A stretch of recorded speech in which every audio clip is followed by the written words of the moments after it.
Take the phone. Smile when you speak. Men like gratitude more than truth. Auntie, Baba said I should be at the shop by dawn. Your father says many things.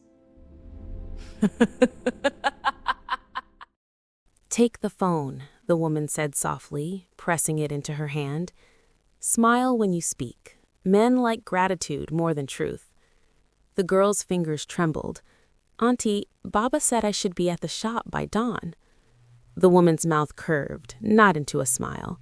Your father says many things.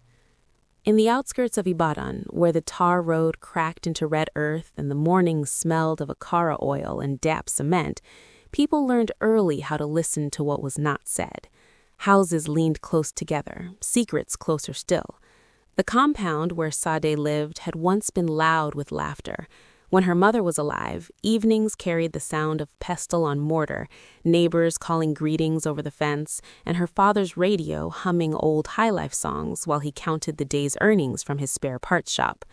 After her mother's burial, the compound became quieter. Not empty, just careful. Sade was 19 when her father remarried, old enough to know how grief rearranged a man, young enough to think patience could heal most things. Her stepmother, Iakemi, arrived with a suitcase that smelled of expensive powder and a voice that never rose. She wore lace blouses even to sweep the yard, her wrapper always starched, her sandals never dusty. At the introduction, she knelt properly, hands on the ground, greeting elders with measured respect. People nodded. She is well raised, they said. Sade believed them. At first, the changes were small. Food tasted different. Her stepmother preferred white rice to yam, bottled seasoning to ground crayfish. She said Sade's cooking was heavy, that men's stomachs needed lightness. Sade listened and learned. She woke earlier. She swept until the broom's straw thinned. She folded her father's clothes the way Iakemi liked, edges sharp, colors sorted. Her father, Kunle, worked longer hours. Business was slow, he said. Imported parts came late. Customers bargained harder. He trusted his new wife with the house money because she spoke numbers smoothly and smiled when she counted. She understands accounts, he told Sade one evening, not looking up from his plate. Help her. Sade nodded. She had always helped. It was Iakemi who suggested the phone, a slim thing with a bright screen wrapped in a clear case. You are a grown woman, she said, placing it on Sade's calm like a blessing. A phone is dignity. Sade had never owned one before. Her mother's old Nokia sat dead in a drawer.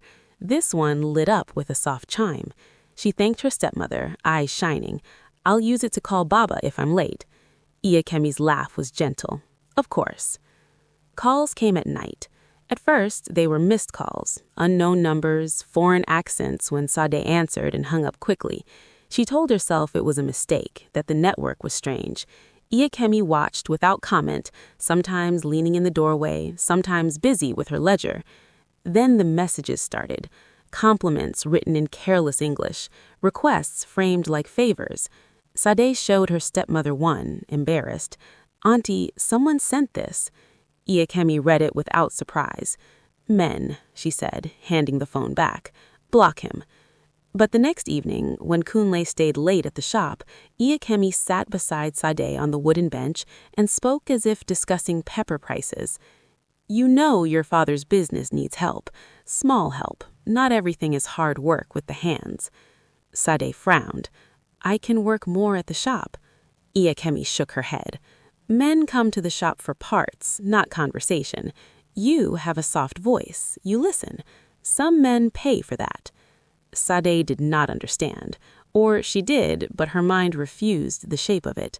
Pay for talking? For time, Iakemi said. For attention. For company. You will be decent. You will be careful. It is not what you think. The first meeting was in a hotel lobby near Dugbe. Sade wore a borrowed blouse, too bright for her taste. She sat on the edge of a sofa, hands folded, counting the breaths it took for a man to look away. They spoke about his work, his travels. He laughed too loudly. When he left, he slipped an envelope on the table as if forgetting it. Sade did not open it until she was in the taxi, heart pounding. The money felt heavy, unreal. She returned home and placed it on the dining table. "Auntie," she said, voice then. "He paid me." Iakemi counted quickly, lips pressed. "Good. We will settle electricity." From then on, it became routine dressed as necessity. The calls were scheduled. The places were respectable. Sade learned how to keep her voice even, how to sit without shrinking. She learned when to smile and when to excuse herself. She told herself she was helping her father. She told herself it was temporary. Each time, Iakemi took the envelope and left a smaller pile for Sade for transport. Kunle noticed that the lights stayed on, that the fridge hummed again, that his wife bought new curtains. He did not notice the way Sade's eyes tracked exits, the way she flinched at late calls. When he asked where Sade was going, Iakemi answered smoothly. She has friends, young people. Sometimes late at night, Sade would stand in the courtyard and look up at the sky between roofs. She remembered her mother's voice telling her that patience was a kind of strength. She wondered if strength could feel this quiet. One afternoon, at the shop, a customer joked, "Your girl is popular, oh?" Kunle laughed, thinking it was about her kindness, her greetings. He did not ask questions. Trust had settled into him like a habit. The day everything shifted began like any other.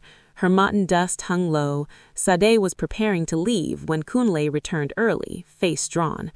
"The supplier canceled," he said. "I came to rest." Iakemi's eyes flicked to the clock. "Food will be ready soon." A call came. The phone vibrated on the table, the name saved under a flower emoji. Kunle glanced at it without thinking. "Who was calling you?" Sade opened her mouth, then closed it. Iakemi reached for the phone. "It's nothing." Kunle's hand was already there. He answered. The silence that followed was thick enough to choke on. Kunle did not shout.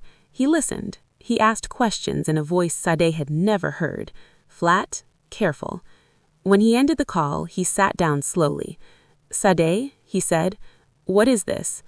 Sade looked at her stepmother. Iakemi stared at the wall. "I asked you," Kunle said again, softer. "What is this?" Sade's throat burned. She spoke the truth the way one touches a wound, quickly, then still. She told him about the phone, the meetings, the envelopes. She did not cry, she did not accuse. She simply placed the truth on the table and stepped back. Kunle stood. He walked out into the yard. He stood there for a long time, hands on his head, the radio still humming inside. Neighbors passed, greeting him. He nodded and did not answer. When he came back in, his voice was steady. "You will not go anywhere tonight," he said to Sade. To his wife, he said, "We will talk." Iakemi finally turned. "You misunderstand," she began. Kunle raised a hand. "Not now." That night, Sade lay awake listening to the house breathe. She felt lighter and heavier at once. She did not know what would happen. She only knew that something long hidden had been seen, and that seeing had weight. Kunle did not sleep. Sade knew because she heard him pacing, the soft drag of his slippers crossing the sitting room again and again, like a man counting steps to keep from falling. Just before dawn, when the call to prayer drifted faintly from a distant mosque, he stopped moving. The house went still. In the gray morning light, Sade rose to fetch water. She moved quietly, the way she had learned to move over the years, never announcing herself, never demanding space. In the kitchen, Iakemi sat at the table, fully dressed, her back straight, her face arranged into calm. A cup of tea steamed untouched in front of her. "You did well yesterday," Iakemi said without turning. "You spoke too much, but you did well." Sade paused, the bucket in her hand. She waited for the familiar tightening in her chest, the instinct to apologize. It did not come. "I spoke what you taught me to speak," Sade said. Iakemi smiled faintly. "Be careful, my dear. Truth is only useful when someone wants to hear it." Kunle entered then, his eyes red but focused. He did not greet his wife. He looked at Sade. "Sit," he said. They sat around the table as if for breakfast, but no one ate. Outside, the compound was waking, children shouting, a woman scolding, a radio tuning between stations. Life did not pause for private disasters. Kunle folded his hands. I called the number back after you slept. Ayakemi's fingers tightened around her cup. He spoke as if he knew you, Kunle continued, eyes on the table, as if this arrangement was normal, as if my house was an office. Ayakemi laughed lightly. Men exaggerate. Kunle looked up. How long? Silence stretched. Sade felt it pull at her like a tide. Since money became tight, Ayakemi said finally, you wanted solutions, I provided them. Kunle's voice was very quiet. You sold my daughter. Ayakemi's smile vanished. Do not dramatize. She was not touched. Kunle stood so abruptly the chair scraped. Get out, he said. Ayakemi rose slowly, smoothing her blouse. Think carefully, she said. You enjoy the benefits. Kunle did not answer. He walked to the door and opened it. Neighbors glanced in, curious. Ayakemi hesitated only a moment before lifting her suitcase, already packed, and stepping past him. She did not look at Sade. When the door closed, Kunle leaned against it as if holding the house upright. He slid down until he was sitting on the floor. Sade watched him, unsure whether to approach. He had always been solid, predictable. Now he looked smaller. I failed you, he said, voice rough. I trusted the wrong person. Sade knelt beside him. Baba, she said, and nothing more. It was enough. In the days that followed, the story did not stay inside the house. Stories never do. A woman had been sent away, money had come from nowhere, phones rang too often, tongues wagged. Some people shook their heads in pity for Kunle, others whispered with interest. A few looked at Sade with a different curiosity now, measuring her with eyes that lingered. Kunle closed the shop for 3 days. When he reopened, business did not return. Suppliers delayed, customers came to stare and left without buying. The men who had called Sade's phone began to call the shop instead, asking for her by name, laughing when Kunle cursed and hung up. One afternoon, Sade overheard 2 women at the well. It is always the quiet ones, one said. You think butter will not melt in their mouth. Sade lowered her bucket carefully. She felt the old urge to disappear. Instead, she stood still until they noticed her. She greeted them politely. Their conversation died. At home, Kunle tried to protect her with rules. He said, do not answer unknown calls. Do not go out alone. His worry pressed in from all sides. Sade accepted it without protest, but something in her had shifted. Silence had taught her to listen. Now, listening taught her to see. She saw that the phone still rang even when switched off, that men left messages with the shop boy, that Ayakemi's absence did not end her influence. She saw how people preferred neat villains and simple victims. She did not fit either. One evening, as she washed plates, Kunle said, we will send you to your uncle in Osogbo. Fresh start. Sade dried her hands. No, she said gently. Kunle looked up, surprised. I did not leave my life. Someone tried to take it. I am still here. Kunle studied her face as if seeing it anew. He nodded slowly. Then we will face it. Facing it did not mean confronting Ayakemi directly. That was not Sade's way. She began instead with small acts of order. She changed the phone number. She returned to the shop, sitting quietly behind a counter, greeting customers with the same warmth as before. She listened more than she spoke. Men talked when they thought they were unobserved. They complained about business, about wives, about women who took money and vanished. Sade learned names, habits, weaknesses. She learned who bragged and who lied. She learned that arrogance loosened tongues faster than alcohol. One afternoon, a familiar voice drifted in. Ah, this place, the man said. Long time. Sade looked up. It was the first man she met at the hotel. He smiled as if they shared a private joke. Kunle stiffened. Sade stood. Good afternoon, she said calmly. My father is busy. How can I help you? The man's smile faltered.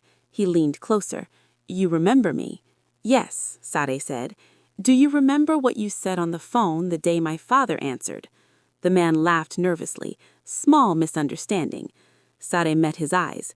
"You said my stepmother was efficient, that she kept records."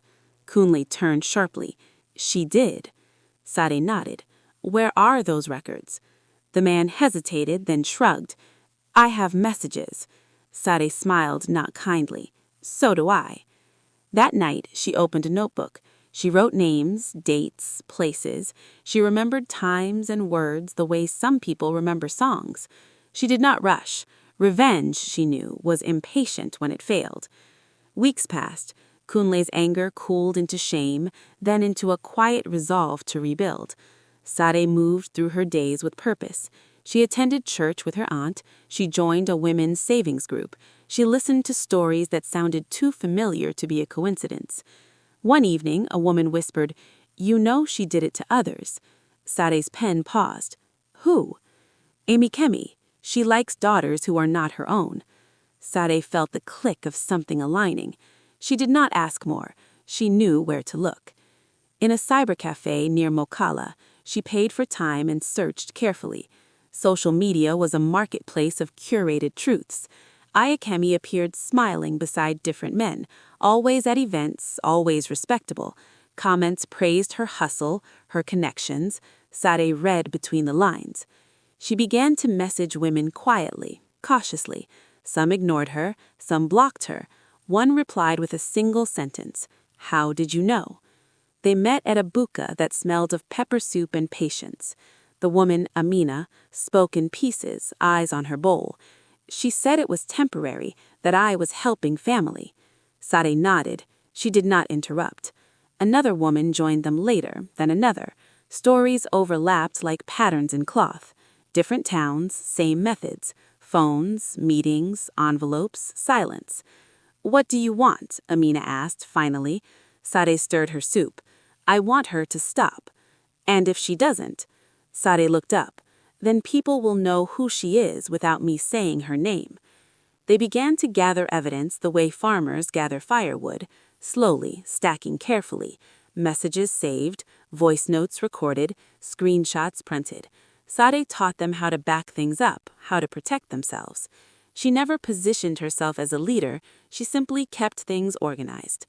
Word reached Ayakemi eventually. She sent a message from a new number. "You are playing with fire." Sade did not reply. The invitation arrived unexpectedly, a charity gala in Ibadan, organized by a women's empowerment group. Ayakemi was listed as a sponsor, a speaker. The theme was dignity and opportunity. Sade read the flyer twice. She folded it and placed it in her notebook. She felt no rush of triumph, only a calm certainty. The stage had presented itself. The night before the event, Kunle watched her dress, simple, respectable, her mother's earrings. "Where are you going?" Kunle asked. "To listen," Sade said. He nodded, trusting her now in a way that was different from before, earned, not assumed. As Sade stepped into the evening, the city hummed around her, unaware of the quiet storm gathering its shape. The hall was full in that particular Ibadan way. Plastic chairs dressed in white cloth, standing fans humming against the heat, the smell of perfume mixing with fried meat from somewhere outside. Women in gele sat tall, their laughter practiced, their phones always within reach. Men in fitted suits nodded seriously, hands clasped behind backs as if attending something heavier than speeches and small chops. Sade took a seat near the back. She did not scan the room. She did not search for Iyakemi. She let the evening arrive at her. When Iyakemi finally stepped onto the stage, applause rippled easily. She looked unchanged, lace shimmering under the lights, smile steady, voice confident. She spoke about opportunity, about lifting girls from poverty, about mentorship. Her words flowed smoothly, rehearsed but convincing. Heads nodded, notes were taken. Sade listened the way she always had, closely, without interruption. As the program moved on, a moderator announced an open session. "We will hear from beneficiaries," she said. "Real stories, real impact." This had not been on the flyer. A woman stood, young, neatly dressed, voice shaking at first. I was told I would learn skills, she said. Instead, I was taught how to answer calls. Murmurs fluttered. The moderator smiled tightly. Perhaps you are mistaken. Another woman stood before the sentence finished. I was given a phone, she said. I was told it was dignity. The room shifted. Iakemi's smile stiffened. Sade stood rasped. She walked to the microphone without haste. The hall quieted, not because she demanded it, but because something in her composure asked people to listen. My name is Sade, she said. I am not here to accuse. I am here to return what was taken. She held up a phone, not her old one, another. The screen lit with familiar icons. I was taught how to be quiet, how to smile, how to believe that helping meant disappearing. A few people gasped softly. I kept records, Sade said, not because I planned revenge, because silence teaches you to remember. She pressed play. A voice filled the hall, Iakemi's voice, measured, unmistakable. Keep them polite, no trouble, I handle the rest. The sound landed heavily, chairs scraped, whispers broke loose. The moderator reached for the microphone. This is inappropriate. Sade turned to her calmly. You invited real stories. She faced the audience again. This woman speaks of dignity, but dignity does not ask a child to pay her father's debts. Someone cried out, Is it true? Iakemi stepped forward, laughing too loudly. This is a setup. Disgruntled girls. Lies. Sade nodded once. Then let us check.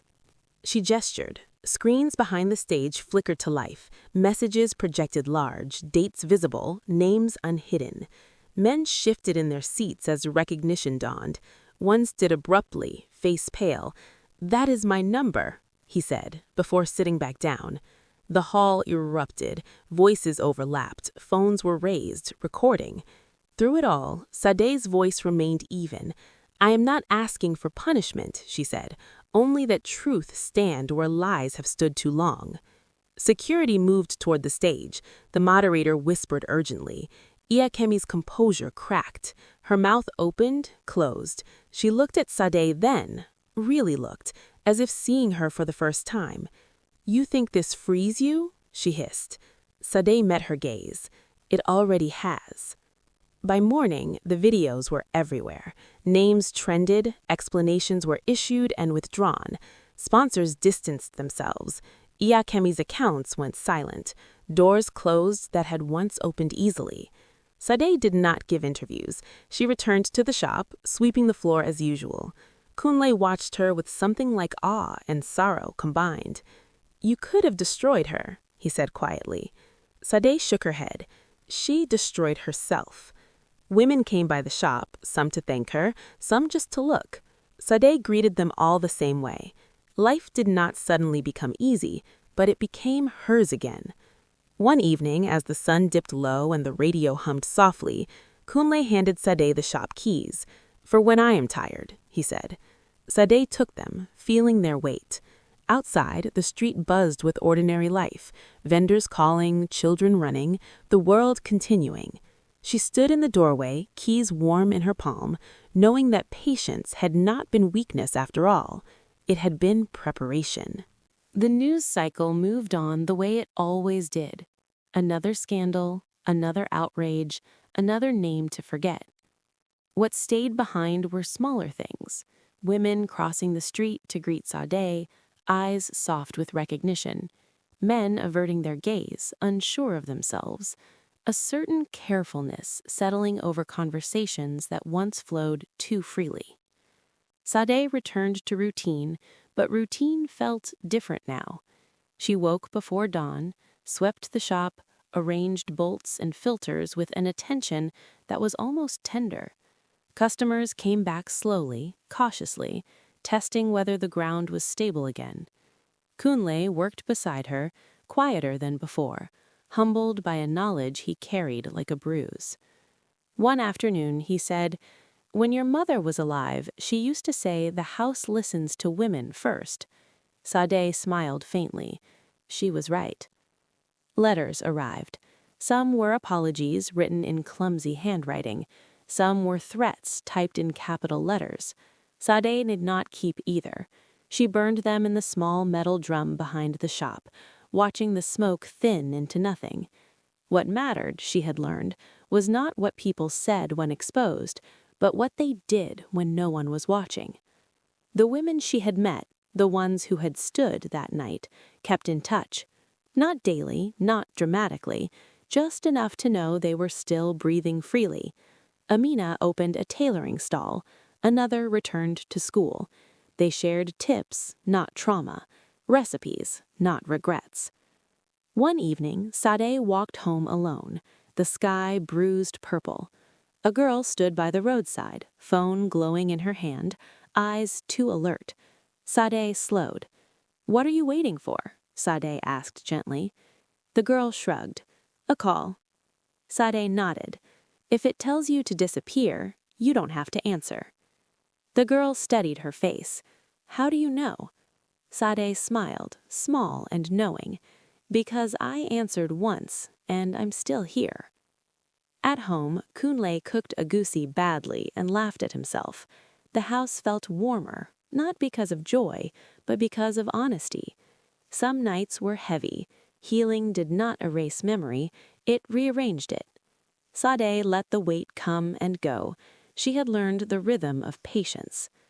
Months later, at a family gathering, an aunt pulled her aside.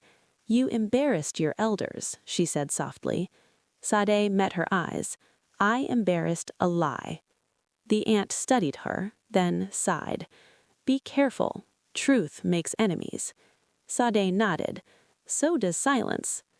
She did not marry quickly. She did not rush to redefine herself. She saved money. She took a short course in bookkeeping. She expanded the shop inventory. Customers noticed the difference. The shop became steadier, more reliable.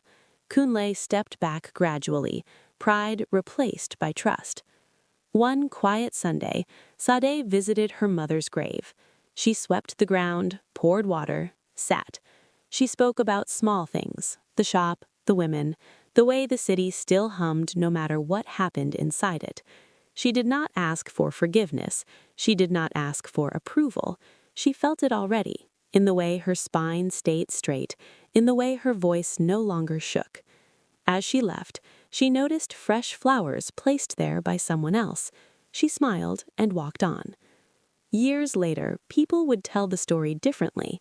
Some would exaggerate, some would soften it, some would try to center it on spectacle. Sade never corrected them. Folktales, she knew, changed shape to survive. What remained true was simple. A woman had been taught to disappear, and she chose instead to observe, to remember, to wait. And when the time came, she spoke, not loudly, not cruelly, but clearly enough that the lie could not stand beside her. In a city full of noise, that kind of clarity was rare, and once heard, it did not fade.